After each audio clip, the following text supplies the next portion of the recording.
ஸ்ரீகுருப்யோ நமஹ. ஹரிஹி ஓம். எல்லாம் வல்ல திருச்செந்தூர் முருகப்பெருமானின் தனி பெருங்கருணையாலே நாம் நக்கீரர் சுவாமிகள் அருளிச் செய்த திருமுருகாற்றுப்படையை பார்த்து கொண்டிருக்கின்றோம். திருமுருகாற்றுப்படையில் பழமுதிர்ச்சோலையை பற்றி விவரித்துக் கொண்டிருக்கின்றார் நக்கீரர் சுவாமிகள்.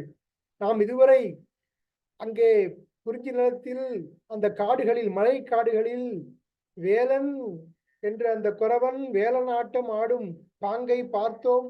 இவ்வாறு முருகப்பெருமான் பலவிதமான இடங்களிலும் பாங்குடன் அமர்ந்து அருள் செய்யும் பாங்கையும் பார்த்தோம். சதுக்கமும் சந்தியும் புதும்பும் கடம்பும் மன்றமும் பொதியிலும் கந்துடை நிலையினும் முருகப்பெருமான் இருக்கும் நிலை, அதை நாம் பார்த்தோம். அடுத்து குறமகள் வழிபாடை கூறுகின்றார் நக்கீரர் சுவாமிகள். சுமார் 2100 வருடங்களுக்கு முன்னாக இருந்தவர். சங்க காலத்து புலவர், தமிழ் புலவர். சங்க காலத்து தமிழ் புலவர். மதுரையில் தமிழ்ச்சங்கத்துக்கு தலைமை புலவராக இருந்தவர் நக்கீரர் சுவாமிகள். அப்படி அவர் இந்த பாடலை பாடும் பொழுது வேலநாட்டம் பற்றி கூறுகின்றார். அடுத்து குறமகள் வழிபாடு, குறத்தி வழிபாடு, இந்த சமத்துவத்தை ஆண் பெண் என்று பேதமில்லாமல் எல்லோரும் முருகப்பெருமானை வழிபட்டு அங்கே முக்தி அடைந்தனர் என்ற அந்த கருத்தை நிலைநிறுத்தி சமத்துவம், ஈக்குவாலிட்டி என்று நாம் கூறுகின்றோமோ அதுபோல் 2000 ஆண்டுகளுக்கு முன்பாகவே எவ்வாறு வேலன் என்று பூசாரி இருக்கின்றானோ அதுபோல் இங்கே குறத்தி முருகப்பெருமான் அந்த குறத்தி வழிபாடை ஏற்று அந்த குறத்தியின் மேல் வந்து குறமகள் ஆட்கொண்டு அந்த ஊரில் இருக்கும் விஷயங்கள், எல்லா விதமான விஷயங்களையும், அங்க உள்ள அதர்மங்களையும் அழித்து நல்ல விஷயங்களை செய்து பிணியும் போக்கி பசியும் போக்கி நல்ல பசுமையான மரங்கள் செழித்து வளர்ந்து எல்லோரும் வளமுடன் வாழ அருள் புரிகின்றார் முருகப்பெருமான். அப்படி குறத்தி வழிபாடும் செய்யும் பாங்கை விவரிக்கின்றார். எவ்வாறு முருகன் வருகின்றான், அந்த குறத்தி வழிபாட்டிற்கு ஏற்ப முருகன் வருவதையும் அழகா விவரிக்கின்றார் நக்கீரர் சுவாமிகள். அதை நாம் இப்பொழுது பார்ப்போம். மாண்டலை கொடியோடு மண்ணி அமையற நெய்யோடு ஐயவி அப்பி ஐது உரைத்து குடந்தம் பட்டு கொழுமலர் சிதறி முரண்கொள் உருவின் 2 உடன்குடி சென்னூல் யாத்து வெண்பொறி சிதறி. மாண்டலை கொடியோடு மண்ணி அமைவர, அழகான மாட்சிமை பொருந்திய கோழிக்கொடி முருகப்பெருமானின் கோழி வாகனம். அந்த குறிஞ்சி நிலத்தில் அந்த மலையில் இருக்கும் பகுதியில் அழகான கோவில் இருக்கின்றது. வேடர்கள் குறவர்கள் அங்கே முருகனை வேண்டி வழிபடுகின்றார்கள். குறத்தி குறமகள் இங்கே முருகப்பெருமானுக்கு பூஜை செய்கின்றார். எவ்வாறு அங்கே அழகான மாட்சிமை பொருந்திய கோழிக்கடி உயர்த்து கட்டப்படுகின்றது அந்த கோபுரத்தில். அங்கே கொடியாக அங்கே அந்த கோழிக்கொடி அமர்ந்து, அது மட்டுமா நெய்யுடன் வெண் கடுகை சேர்த்து கலந்து மந்திரங்களை ஓதுகின்றாளாம் குறமகள். 5 உரைத்து, நெய்யோடு ஐயவி அப்பி 5 உரைத்து மெதுவாக முருகனை உச்சாரணம், யாருக்கும் அதாவது 3 வகையாக மந்திரங்களை சொல்லலாம். மானசீகமாக சொல்லலாம், மனதுக்குள். 2வதாக உறக்க சொல்லலாம், எல்லாரும் கேட்கும்படியாக. 3வது முறையாக உச்சாரணம், உதடுகள் அசையும். அது ஆனால் அந்த மந்திரங்கள் வெளியே கேட்காது. அப்படி 5 உரைத்து குடந்தம் பட்டு கொழுமலர் சிதறி முருகப்பெருமானை வணங்குகின்றாளாம். அஞ்சலி முத்திரை என்று ஒரு முத்திரை இருக்கின்றது.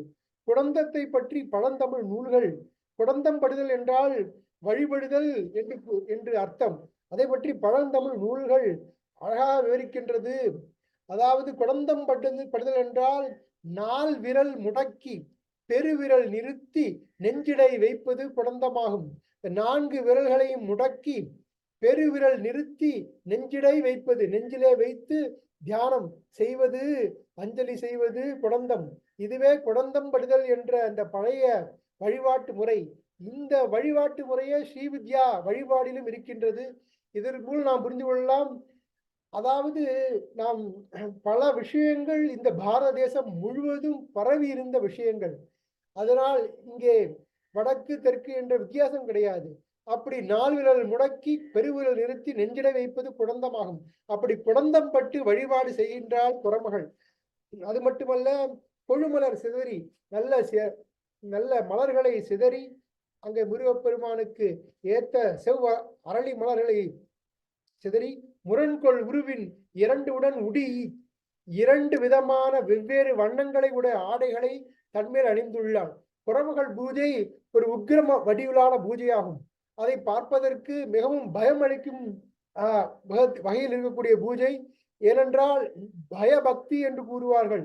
அப்படிப்பட்ட அந்த உக்கிரமான பூஜையை செய்கின்றாள் குரமகள். 2 ஆடைகள் அணிந்துள்ளாளாம். ஒன்றுக்கு ஒன்று முரண்பட்ட நிறங்கள் உடைய ஆடைகள். கையில் செந்நூல் காப்பு கட்டுகின்றோம் அல்லவா, அதுபோல் குரமகள் கையில் சிவந்த நூலை முருகப்பெருமானை வேண்டி அணிந்து வெண்பொரியை சிதறி வழிபடுகின்றாளாம். அது மட்டுமா, மதவெளி நிலைய மத்தாட் கொழுவிடை உறுதியோடு விரைய தூவள் அரிசி சில்பலி செய்து பல்பிறப்பு இரியே சிறுபசு மஞ்சளோடு நறுவிரை தெளித்து பெருந்தன் கணவீர நருந்தன் மாலை துணையற அறுத்து துங்கனாற்றி. அதாவது வலிமை பொருந்திய அந்த குறவர்கள், அவர்கள் வேடர்கள், அவர்கள் அங்கே இருக்கும் அந்த முருகப்பெருமானுக்கு பலியாக அந்த ஆட்டு இரத்தத்தை அவர்கள் அந்த தூவல் வெள்ளை அரிசியோடு கலந்து சிறுபலியாக செய்து இங்கே படைக்கின்றாள் இந்த குரமகள்.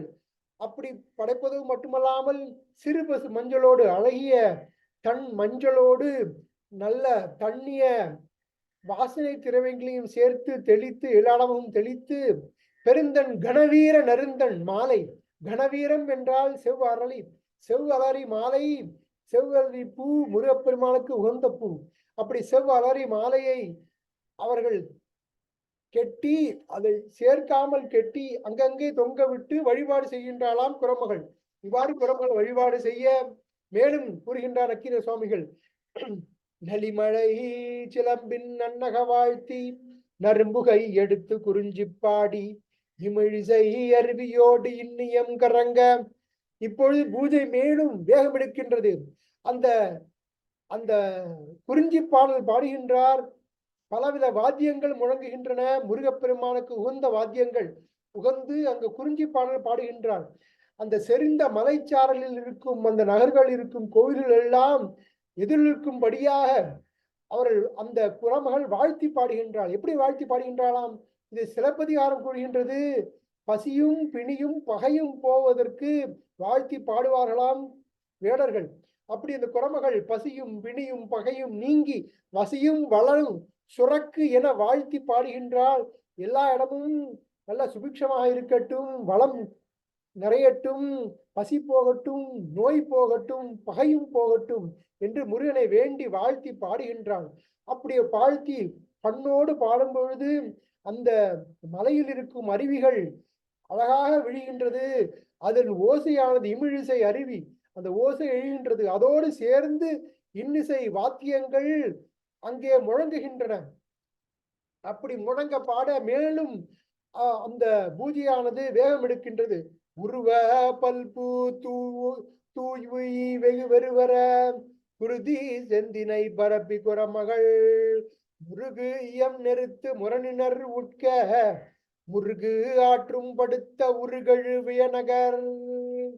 முருகனுக்கு இயந்த வாத்தியங்களான தொண்டகப்பறை துடி முழங்குகின்றது. முருகப்பெருமானே முருகா, வெற்றிவேல் முருகா, வெற்றிவேல் முருகா என்று எல்லோரும் அங்கே சேர்ந்து முழங்க பலவிதமான தூய மலர்களால் முருகனை வழிபட்டு, அது மட்டுமல்ல சினை பரப்பி அதில் அந்த ஆட்டுக்குருதியும் சேர்த்து பரப்பி முருகனுக்கு அங்கே படைப்பு செய்து குரமகள் வழிபடுகின்றாள். அப்படி அந்த வேகம் அது மட்டுமல்ல தூபம் காட்டுகின்றாள். அருமையான தூபம் அங்கே அந்த மனம் எல்லா இடத்திலும் அங்கே பரவி அங்கே எல்லா இடமும் நறுமணம் பரவுகின்றது. அந்த இடமே அந்த வெறியாடும் இடம் என்று கூறுவார்கள். அந்த இடமே அப்படியே தேவ லோகமா மாறுகின்றது. தொண்டகப்பறை முழங்குகின்றது, துடி முழங்குகின்றது. முருகப்பெருமான் வருக வருக என்று முழங்குவதற்காக அவர்கள் வாழ்த்தி பாடுகின்றார்கள். ஆடுகளம் சிலம்பப்பாடி பலவுடன் கோடுவாய் வைத்து கொடுமணி இயக்கி ஓடா பூட்கை பிணிமுகம் வாழ்த்தி அந்த ஆடுகளம், அந்த வெறியாடும் களத்தில் சிலம்ப பாடி மிகவும் உறக்க மகிழ்ந்து முருகனை போற்றி பாடி பலவுடன் கோடுவாய் பலவிதமான கொம்புகள் முழங்குகின்றன. கொடுமணி கொடுமணி என்று கூறுகின்றார் இங்கே நக்கீர சுவாமிகள். பயங்கரமான ஓசையுடன் மணிகள் ஒலிக்கின்றன. அப்படி கேட்டு முருகனை வா வா என்று அழைக்கின்றாள் குரம்புகள். முருகப்பெருமானும் ஓடி வந்து அந்த குரம்புகள் மேல் ஆட்கொண்டு அவள் வாயிலாக அந்த ஊர்களுக்கு நல்ல உபதேசம் செய்கின்றான். அது மட்டுமல்ல, அந்த குரம்புகள் பாடும் பொழுது ஓடா பூட்கை பிணிமுகம் வாழ்த்தி, பிணிமுகம் என்ற யானை முருகப்பெருமானின் வாகனம். அது போர்க்களத்தில் எப்பொழுதும் முன்னே நடந்து செல்லும், பின்னே செல்லாது. ஓடா பூட்கை பிணிமுகம் வாழ்த்தி முருகா முருகா என்று வாழ்த்தவும். அப்படி அந்த தீபாராதனை நடக்கின்றது. மலர்கள் மனங்கள் எழுகின்றன. அப்படி செந்நிறமாக இருக்கும் அந்த இடத்தில் முருகப்பெருமான் மயிலுடன் வந்து எல்லோருக்கும் காட்சி கொடுத்து அந்த குரமகள் மேல் ஆட்கொண்டு குரமகளை ஆட்கொள்கின்றான். அப்படிப்பட்ட அந்த குரமகள் பூஜையை நாம் பார்த்தோம். முருகப்பெருமான் யார் கூட்டாலும் வருவான். மலர்மிசை ஏகுனான் மானடி சேர்ந்தார் நிலமிசை நீடு வாழ்வார், திருவள்ளுவர் பெருந்தகை வாக்கு. அப்படி மலர்மிசை நமது குகையில் இருக்கும் அந்த முருகப்பெருமானை வணங்கி தூய உள்ளத்தோடு அழைப்பவர்கள் இங்கே பக்தியாக அழைக்கின்றார். அவர்களுடைய முறைப்படி அழைக்கின்றார் இந்த புறமகள். அதை ஏற்றுக்கொண்டு முருகப்பெருமான் மயில் மேல் ஓடி வந்து ஆட்கொண்டு அவளை அருள்பாலித்து அந்த ஊருக்கும் அருள்பாலிக்கின்றான் முருகப்பெருமான். அருணா சுவாமிகள் சம்பந்தாண்டானுடன் வாதம் செய்கின்றார். அங்கே பிரபுதேவ மகாராஜன் அவர் முருகப்பெருமான் காட்சி தர வேண்டும் என்று வேண்ட சம்பந்தாண்டானும் அருணா சுவாமிகளும் 2 பேரும் வாது செய்கின்றார்கள். முதலில் சம்பந்தாண்டான் பாடுகின்றான், அன்னை உமாசக்தி வரவில்லை. பின்பு அருணாதரை பாட சொல்லவும் அருணா சுவாமிகள் பாட முருகப்பெருமான் தோன்றவில்லை. ஏனென்றால் உமையானவள் முருகனை பிடித்து கொண்டிருக்கின்றாள். இப்படி பிரபுதேவ மகாராஜன் உளமும் மகிழ முருகப்பெருமானே நீ வர வேண்டும், ஆடி வர வேண்டும் என்று இங்கே அருணா சுவாமிகள் திருப்புகழில் கூறுவார். எப்படி வருவார் முருகப்பெருமான்? அதாவது ஆதிசேஷன் ஆட வருகின்றாராம், ஆதிசேஷன் ஆடுகின்றாராம், மேருமலை ஆடுகின்றதாம். காளியானவள் அபிண்ணமாக சிவதாண்டவம் ஆடும் சிவபெருமானுக்கு இணையாக எந்தவித பின்னமும் இல்லாமல் இசைந்து இயந்து ஆடுகின்றாளாம், காளி ஆடுகின்றாளாம். அது மட்டுமல்ல, இல்லாமல்ல சிவபெருமான் ஊர்துவ தாண்டவம் எடுத்து காலை வீசி ஆடுகின்றார். பூதங்கள் ஆடுகின்றது, சிவகணங்கள் ஆடுகின்றது, பேய்கள் ஆடுகின்றது. அது மட்டுமல்ல, சரஸ்வதி ஆடுகின்றாள், பிரம்மன் ஆடுகின்றாள், முருகனுடைய மாமியாரான தாமரையில் இருக்கும் லக்ஷ்மி தேவி ஆடுகின்றாள். அது மட்டுமல்ல, நெடிய மாமனாரான விஷ்ணு ஆடுகின்றார். இப்படி எல்லோரும் ஆட, மதியும் ஆட, தேவர்கள் ஆட, மயிலும் ஆடி நீ வர வேண்டும் என்று முருகப்பெருமானை வேண்டி அழைக்க அந்த சபையில் முருகப்பெருமான் காட்சி அளிக்கின்றான். அதுவே கம்பத்து இளையனார் சன்னதி திருவண்ணாமலையில் இருக்கின்றது.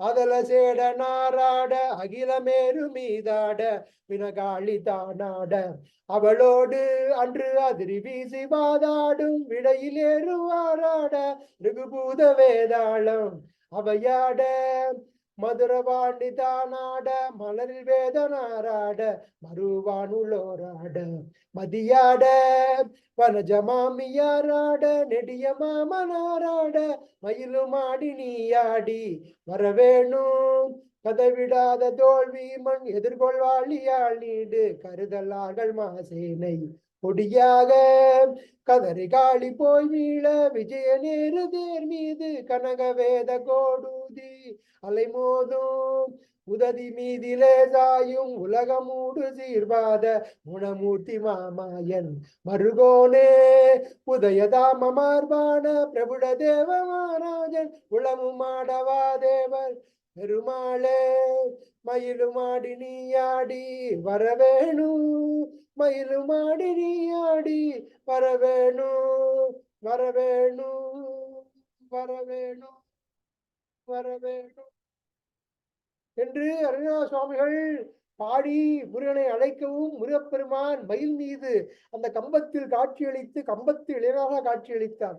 அப்படிப்பட்ட அருணகிரியின் குரலுக்கு ஓடி வந்த முருகப்பெருமான் இங்கே குரமகள் செய்யும் இந்த பூஜையை ஏற்று அவளுக்கு அருள் செய்ய அந்த வெறியாடும் நிலத்தில் தோன்றி அவள் வாயிலாக அந்த குறிஞ்சி நில மக்களுக்கு நன்மைகளை கூறுகின்றார், நல்ல அருள்களை பொழிகின்றார், வளங்களை கொடுக்கின்றார்.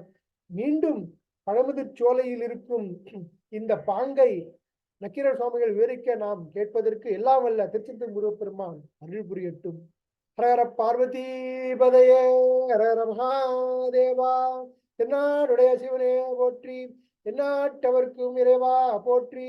திருச்சிற்றம்பலம். சிவ சிதம்பரம். வெற்றிவேல் முருகனுக்கு அரஹரோ ஹரா.